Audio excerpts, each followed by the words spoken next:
Breaking news చూస్తున్నారు. Middle east లో tension వాతావరణం నెలకొంది. ప్రస్తుతం ఇరాన్ కి అమెరికాకి మధ్యమే జరుగుతున్న యుద్ధం ఇప్పుడు ఎక్స్పాండ్ అయ్యిందా, ఒక అడుగు ముందుకు వేస్తుందా, రెడ్ సీకి చేరుకుందా? ఇప్పుడు రెడ్ సీలో ఓడల రక్తం పారుతోందా? అవును, నౌకల రక్తం చెందుతోందా అంటే అవుననే మాట వినిపిస్తూ ఉంది. మిడిల్ ఈస్ట్లో టెన్షన్ ఇప్పుడు నెక్స్ట్ లెవెల్కి చేరుకుంది. ఇరాన్ అమెరికా యుద్ధంలో ఇప్పుడు కీలకమైన పరిణామం కింద మాట్లాడుకుంటున్న సందర్భం. ఇరాన్కు మద్దతుగా రంగంలోకి దిగింది హౌతీ రెబల్స్ రంగంలోకి దిగారు.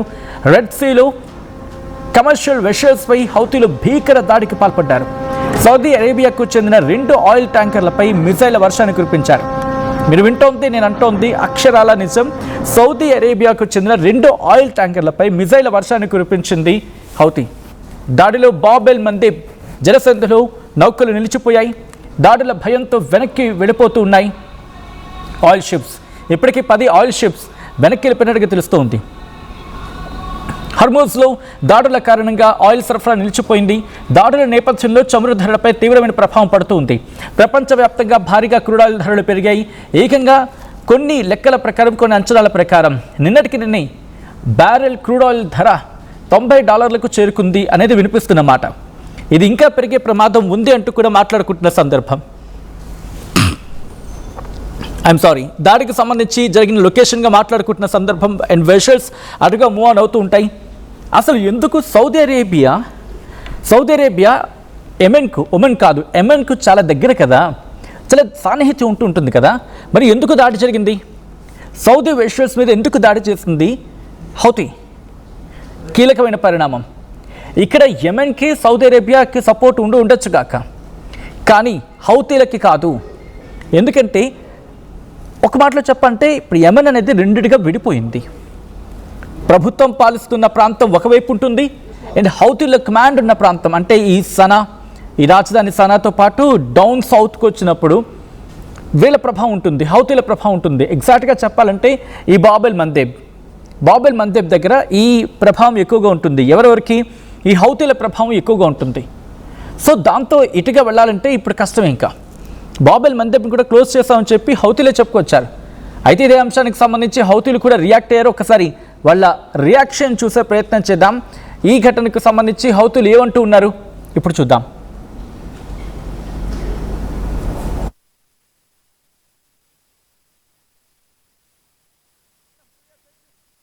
القوات المسلحة اليمنية عملية عسكرية نوعية استهدفت سفينتين نفطيتين سعوديتين خالفت قرار الحظر الصادر عن القوات المسلحة في البحر الأحمر. إحداهما تحمل اسم إنسيليا والأخرى ليلى، وذلك بعدد من الصواريخ البالستية والمجنحة والطائرات المسيرة.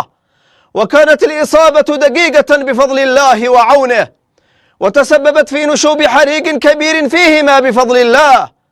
وفي نفس السياق فقد أجبرت القوات المسلحة اليمنية ما يقارب 10 سفن على التراجع والعودة.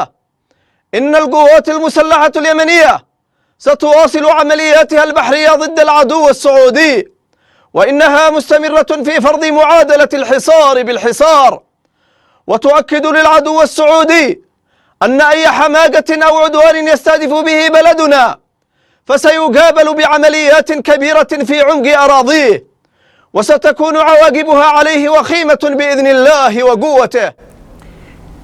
రైట్, అది హూతీల రియాక్షన్. మా మాట వెనకపోతే కనుక ఇటువంటి పరిణామాలు ఉంటాయి. మా పర్మిషన్ లేకుండా వెళ్ళడానికి వీల్లేదు. మా మాట వెనకుండా కథలు ఎవరిని విడిచిపెట్టము.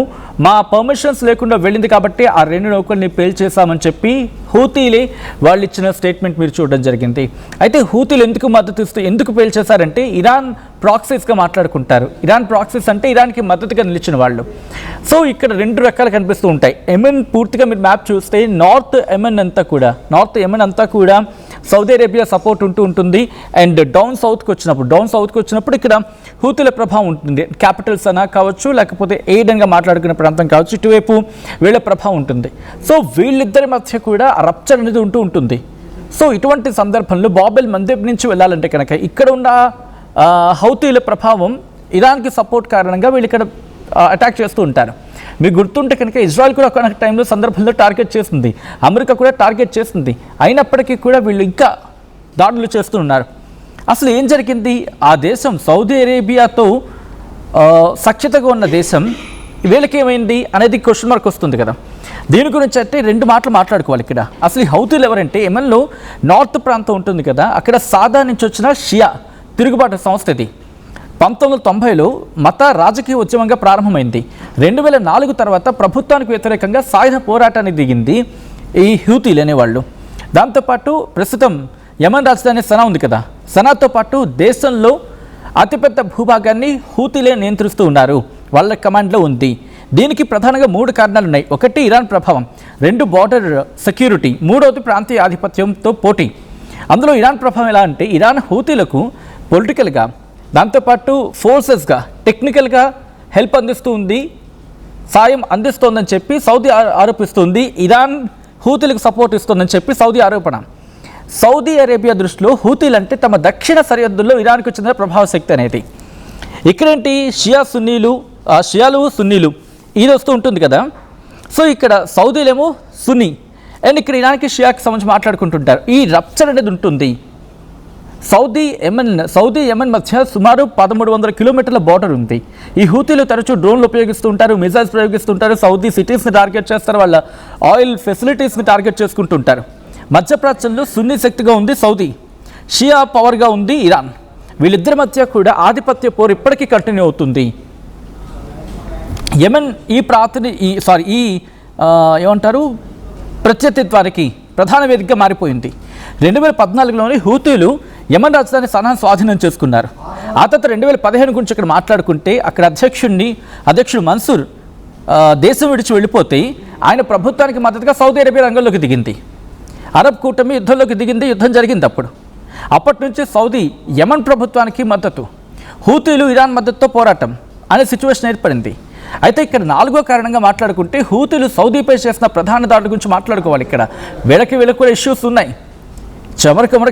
అంటే ఆయిల్ ఫెసిలిటీస్ మీద డ్రోన్ దాడులు చేసింది, రియాద్పై మిసైల్స్ అటాక్ జరిగింది, జిజాన్ నజ్రాన్ లాంటి బార్డర్స్ దగ్గర దాడులు జరిగాయి, సౌదీ విమానాశ్రయంపై డ్రోన్ దాడులు జరిగాయి. అయితే ఇప్పుడు రిలేషన్స్ అంటే గత కొన్నేళ్లుగా పరిస్థితి కొంత మారింది. 2023లో సౌదీ ఇరాన్ సంబంధాలు కాస్త పునరుద్ధరించబడిన సిచ్యువేషన్ అని చెప్పిన తర్వాత ఉద్రిక్తత కొంత తగ్గిన సౌదీ అరేబియా హూతీలతో ప్రత్యక్ష చర్చలు ఎక్కడ జరపలేదు. అయినప్పటికీ శాశ్వత శాంతి ఒప్పందం మాత్రం ఇంకా కుదరలేదు ఇక్కడ.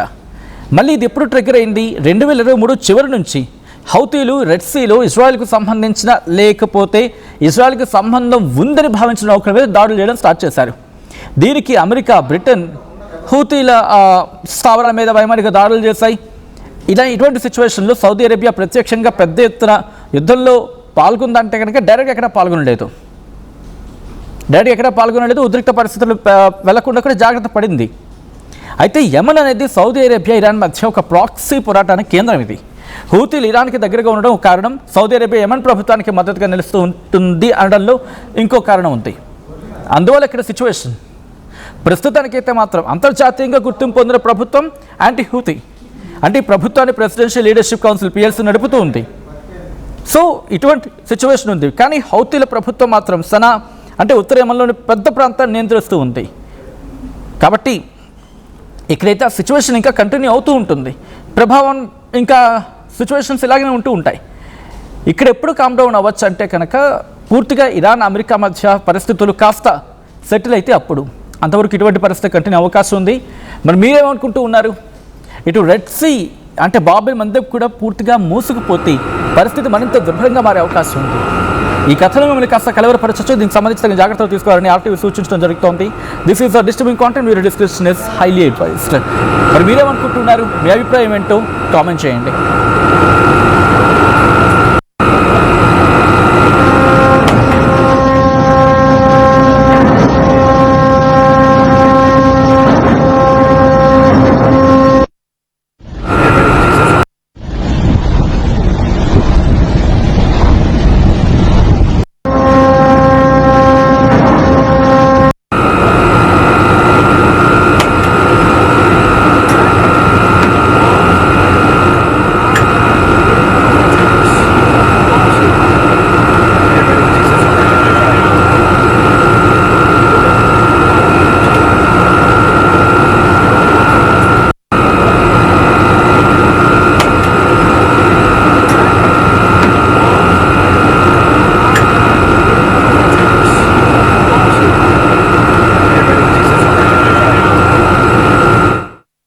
ఎప్పటికప్పుడు నయా న్యూ ట్రెండ్ ని మనకు అందిస్తూ అప్పుడు ఇప్పుడు ఎప్పుడైనా మనందరి చాయ్ కిసాన్ ఫ్యాషన్ మాల్ వచ్చేస్తుంది మన ఈసీఎల్ కి జూలై 24న గొప్ప ప్రారంభం. ఏం కొన్నావురా? అమ్మకి 10, అత్తమ్మకి 6, అమ్మమ్మకి 4 కేజీలు చీరలు మావా.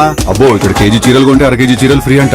Churidar, men's wear, kids wear 1+1, 2+1 మస్తు ఆఫర్లు ఉన్నాయి. మరి ఇంకా మాంగళ్య ఆషాఢం కేజీ సేల్ అంటే తెలుసు కదా. మాంగళ్య షాపింగ్ మాల్ కేజీల్లో సేల్, టన్నుల్లో ఆనందం. అందరికీ నమస్కారం. నేను మీ అనసూయ భారద్వాజ్. ఆషాఢ మాసం సందర్భంగా మన కాసం ఫ్యాషన్స్ ఏపీ అండ్ తెలంగాణలోని 24 స్టోర్స్ లో సరికొత్త ఆఫర్స్ తో మీ ముందుకు వస్తుంది. అంతేకాకుండా ఈ ఆషాఢ మాసంలో మన ప్రత్యేకత కిలో చీరలు కొనండి, 1/2 కిలో చీరలు ఉచితంగా పొందండి.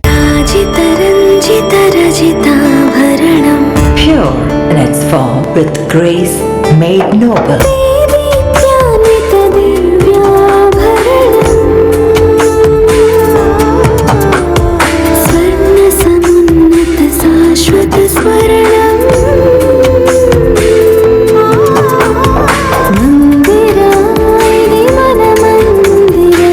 Mandira Premium Silver Jewelry by Manipali. I'm Gomati, a data scientist and a classical dancer. I'm more than one. At Anurag University, be everyone you dream to be. Tournament కి ముందు paint ఎలా చేస్తాం?